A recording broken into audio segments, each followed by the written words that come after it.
oògùn tó ń correct gbogbo nǹkan tí ò ṣe déédéé ní inú obìnrin tí o bá ní hormonal imbalance generally bismillah prof. bẹ́ẹ̀ ni gbogbo obìnrin tó yẹ pé ó ń wojú ọlọ́run ọba fọ́mọ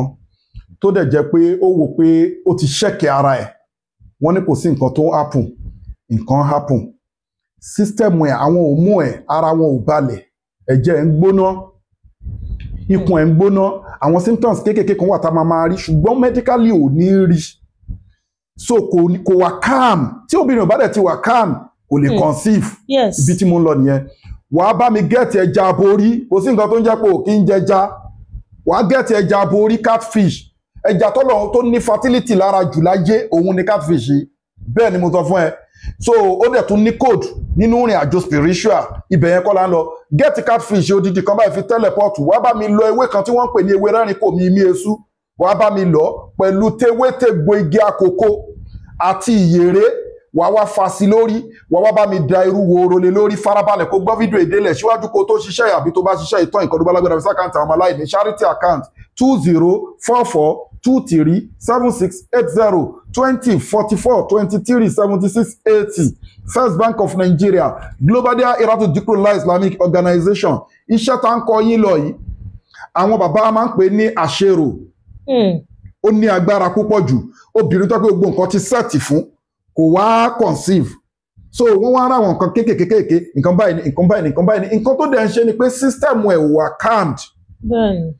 ara ẹ̀ ò balẹ̀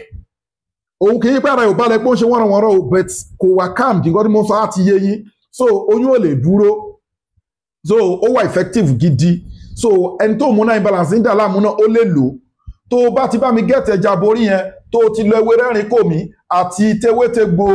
fertility tree that is ewé àkókò tó fi ń joyè yẹn lọ papọ̀ mọ́ ìyèrè falẹ̀ lórí fi epo pupa sí fi iyọ̀ sí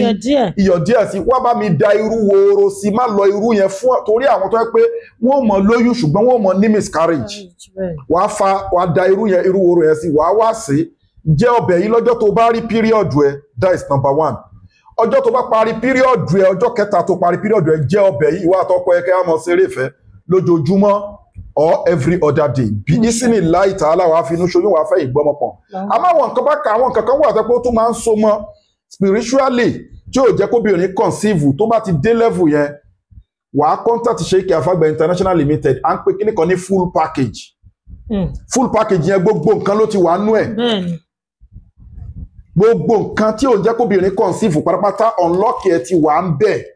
nínú àwọn product wa lélẹ́yìí full package yẹn handmade wà ń bẹ̀ bẹ́ẹ̀ ni mo sọ fún yín wọ́n jókòó sínú womb wọ́n jókòó sínú ovaries ẹ̀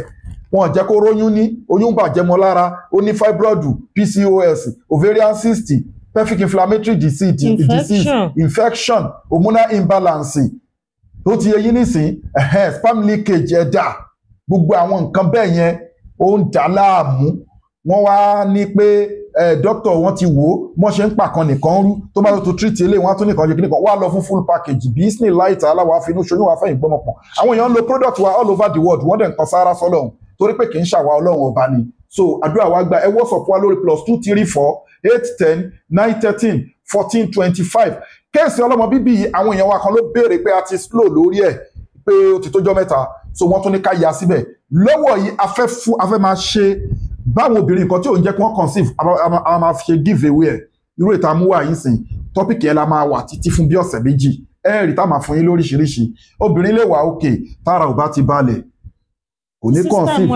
bẹ́ẹ̀ ni system rẹ̀ kì í ṣe òun ló ń fà á tó bá ti lé ní 30 system ò ní káàmù mọ́ fáwọn kan nínú àwọn obìnrin so irú àwọn kan yẹn oògùn ẹ̀dẹ̀ ní kò mi rò pé ó ṣe é rí medically o ti understand yìí sí so ibi tá a fi dúpẹ́ fún egbòogi nìyẹn a wà ní Abraham Adesanya Lẹ́kì Àjọ Etí Ọ̀sà Lagos ẹ WhatsApp wa lórí +234-810-913-1425 kò síbi tẹ́ ẹ wà tá a ti lè deliver fún yín all over the world customer ló máa sanwó delivery àti oríṣiríṣi àwọn ìpèníjà tó bá òkú máa dẹ̀dá láàmú ẹni tó wà lórí àìsàn ọlọ́jọ́ pípẹ́ ni ẹni tó pọ̀ ní spiritual problem ń forí kókó aláǹtakò ń jẹun lójú oorun ìbálòpọ̀ ojú oorun ni